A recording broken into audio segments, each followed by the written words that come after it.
Dans un instant, vous allez entendre Mark Dybul. Il sait tout sur la lutte contre le sida. Avant d'entendre Mark Dybul, vidéo. Well, it's time to start the show. Lost my heart and lost my soul. Now it's time that you know. Malaria is a disease that is treatable, largely preventable. It could kill 1 million children this year. Extremely drug-resistant TB or XDR. 85% of patients die.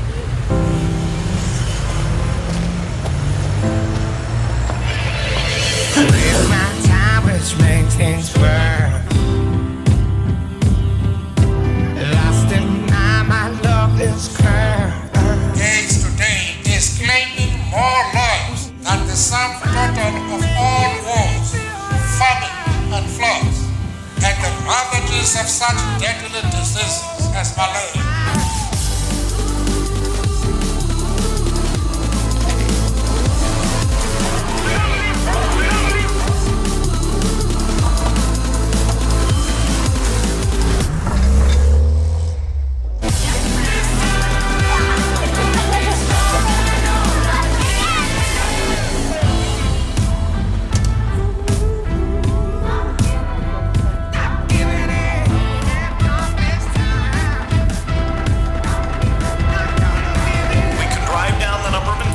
Dramatically and start writing the story of the end of AIDS.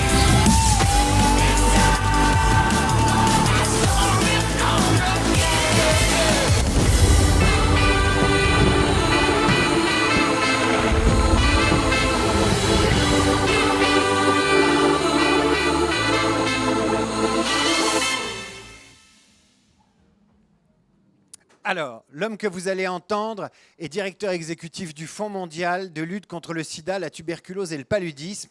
Il va faire une intervention sur le changement de regard sur l'autre pour en finir avec le VIH, parce qu'évidemment, pour aider à soigner, pour sensibiliser, faire de la prévention, il ne faut plus que ce soit honteux et qu'on puisse en parler pour conseiller les gens. Je vous demande de faire un triomphe à Mark Dybul.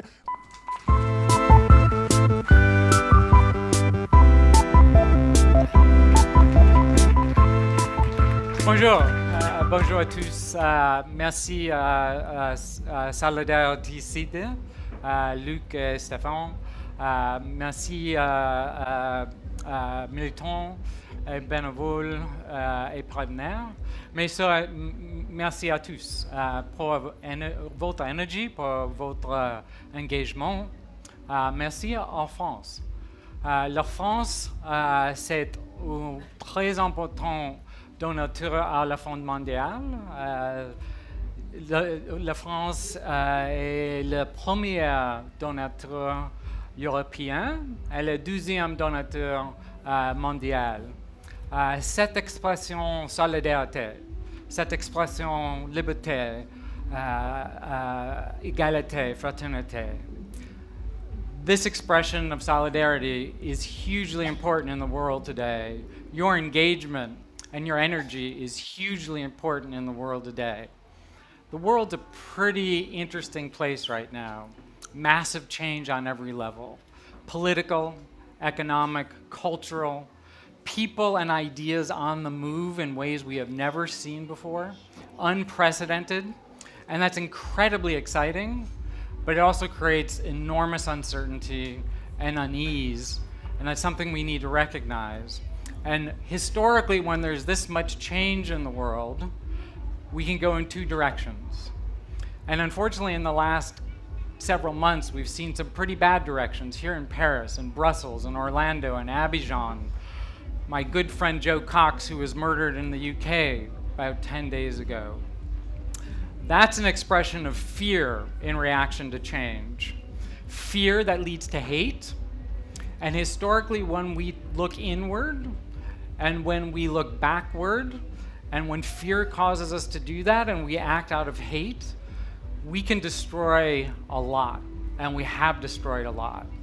But if we look forward, if we look outward, if we look towards each other as an opportunity and to engage with each other, the world can be in a pretty extraordinary place, and we can take advantage of this change to create a much better world.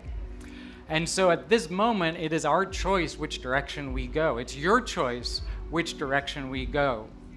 But how do we take those great ideas of looking forward, of looking outward, of denying fear and hate and discrimination? How do we actually do that in the real world? How do we make it tangible? How do we make it visible? Well, the fight against HIV, TB, and malaria actually is one opportunity to do that. We are in an extraordinary moment in the global fight against HIV, tuberculosis, and malaria. What seemed impossible 15 years ago, literally 15 years ago, it seemed impossible, is within our reach. We have advances in science. We have enormous experience on the ground for the last 15 years. We have political will that could lead to the end of these epidemics in your lifetime. In fact, in my lifetime. These epidemics could end by 2030. Just think about that for a moment. Tuberculosis and malaria have literally been around for thousands of years since recorded medical history. HIV is the modern plague. It's the modern Black Death. We could see an end to these in this generation. We could see an end of these epidemics for good. And literally 15 years ago, the world said that was impossible. It couldn't happen. Malaria and tuberculosis had been with us for so long, for so many thousands of years. HIV seemed unstoppable. But in the last 15 years, we've seen declines in deaths by almost 50%. We've seen declines in new infections in malaria by 75% in many countries. And there are 20 countries on the path to eliminating malaria by 2020. HIV has declined by more than 30% in the last 15 years. We're on the right trajectory. If we stick with it, if we get to the end, we will see the end of these epidemics in 15 years. And that was thought to be impossible just 15 years ago. Sometimes we can't listen to when people tell us it's impossible. To achieve the end of those epidemics, to achieve that remarkable moment in history, would require us to do something that might today seem equally impossible, maybe even more impossible, because of the unique nature of HIV and tuberculosis. Because to see an end of those epidemics actually require us to look forward and outward and not inward and backward, to not give in to fear and hate, to not be afraid of people who are different than we are, to not see otherness as something that is bad, but something to embrace. And in fact, to embrace everyone, because HIV and TB are very unique infectious diseases. If there were a Zika-carrying virus mosquito floating around here, we would all be equally susceptible to Zika. HIV and tuberculosis prey on the most vulnerable and marginalized people in society, people who are other, the LGBTI community, sex workers, people who inject drugs, prisoners, people who are migratory populations. These are people who are often left out in society, and they are the most vulnerable to HIV and tuberculosis. And so to end these epidemics, we actually have to be better people. We have to behave differently. We have to accept and embrace others no matter who they are, see them as having inherent dignity and worth, because only then will the vulnerable and marginalized be welcomed into a medical community, into a healing community where we can prevent and stop the epidemics. It's a pretty extraordinary thing in an infectious disease, that to end an infectious disease, you actually have to change how we feel towards each other, to become better human beings, to create an inclusive human family, to say no to fear and hate, to say no to discrimination, and to say yes to inclusivity, to looking forward. Now, the Global Fund, the Fund Mondial, was created about 15 years ago in 2002 to do exactly that. It's a 21st century partnership approach that brings everyone together. Governments, yes, and the government and people of France, through their contributions, both financial but also technical, have made a huge difference. But we also primarily bring together the countries that are responding to these epidemics, so their people can stand up, own their response, fight the epidemics, and get to the end of them.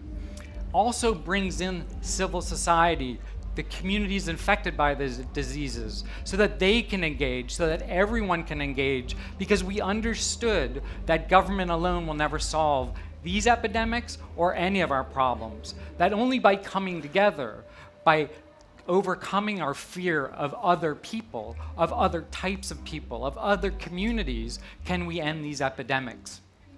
So the Global Fund was really created as an act of extraordinary solidarity, an act that lives up to the great philosophy of this country, of liberty and egalitarianism and fraternity, a global brother and sisterhood. And we've succeeded tremendously because of support of countries like France. That's extraordinary, and if we go forward together in this partnership, we can, in fact, end HIV, TB, and malaria, end them for good in your generation. Now, Martin Luther King, who's a hero of mine, had a saying, and he had many things to remember, but one of them was, the arc of history bends toward justice. The arc of history bends towards justice. And if you know anything about Martin Luther King's life, you know for him to say that, he must have been an awfully optimistic man. He must have been looking forward. If you look at where we are today, and in this massive flux we are in the world, and events of the last several months, you might think that arc is moving pretty slowly, and maybe even has stopped or reversed a little bit. But it hasn't. There's tremendous hope. And let me just give you some interesting examples of where the hope and change is coming from. I don't know if any of you saw, but the Minister of Development from the United Kingdom just came out as a gay person yesterday. Extraordinary. I'm the first openly gay head of a multilateral organization elected that we think has ever happened, and I'm the only one around today. If you talk to African ministers of health, I was just with some, they're talking about, we do sexual and reproductive health rights, we do care about our gay community. When I go to countries that I've been to for 15 years ago, if you wanted to bring the LGBTI community, if the gender community together to fight against discrimination, it was hard to get more than 1 or 2 people in a room. Now you have 50 to 100 people in a room coming together demanding their rights. And what's especially encouraging is how we're taking on gender inequality, because gender inequality is driving the HIV epidemic in Southern Africa. And the reality is we can't grow anywhere as a human race unless we have gender equality right. And people are fighting for these things now in ways that they never have. So this arc is there. The arc that is bending towards justice is there. It is our decision, it is your decision, how quickly we get there. Do we rapidly get towards a just world, or do we slowly get there and maybe even go backwards for a little while? If we stick together, if we act together, if your energy is there, if you engage, not only when you come on these events, but if you engage every day in every interpersonal contact, if you overcome fear and hate in every interpersonal contact, if you let your politicians and the world know that that's who you are and what you believe in, and you engage, because we know from recent events, if you don't engage, you can't change the world. If we come together, we can end these epidemics, but also change the world. We can come together and say no to fear and hate. We can say no to looking inward and backward. We can say yes to looking outward and forward. We can say yes to hope and love. We can say yes to solidarity. We can say yes to liberty and egalitarianism and for a world of brothers and sisters. So vive la France, and vive liberté, fraternité, and égalitaire. Merci.